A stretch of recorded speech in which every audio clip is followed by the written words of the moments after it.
صراع الكبار في الجولة 15 من الدوري السعودي بين الهلال والنصر على ملعب الملك فهد الدولي دخله كلا الفريقان لإثبات أفضلية أحدهم على الآخر وأخذ زعامة الدوري السعودي. الشوط الأول عرف رتما سريعا حيث شهد تضييع العديد من الفرص لكنه انتهى دون أهداف.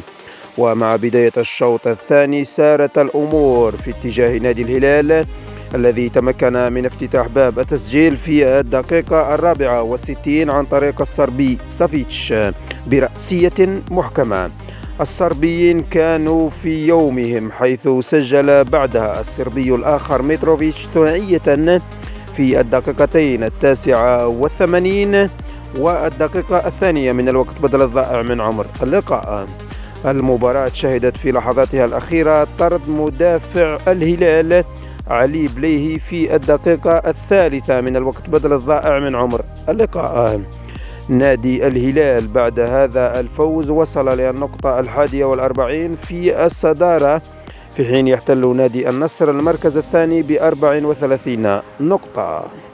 وفي منافسات الدوري الجزائري ولحساب الجولة 8 من الرابطة المحترفة الأولى موبيليس، تفوق نادي مولودية الجزائر على ملعب 5 جويلية الأولمبي أمام ضيفه نادي نجم مقرة برباعية كاملة دون مقابل.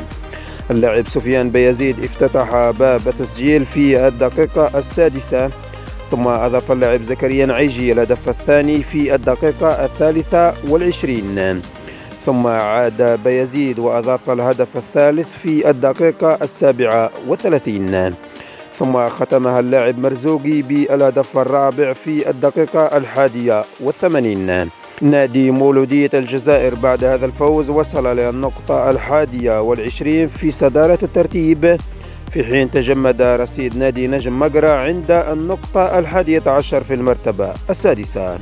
بقية نتائج مباريات البارحة عن هذه الجولة كانت كالتالي: نادي مولودية البيض فاز ب1-0 أمام نادي أتلتيك بارادو.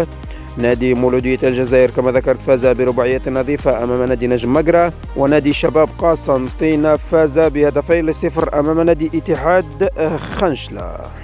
الجولة 8 ستستكمل اليوم ببعض المباريات التي ستلعب اليوم في تمام الساعة 4:45 مساء بتوقيت الجزائر. نادي جمعية أولمبي شلفي يواجه نادي الاتحاد الرياضي الصوفي.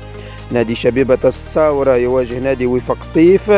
وفي تمام الساعة 6 نادي مولودية وهران يواجه نادي شبيبة القبائل.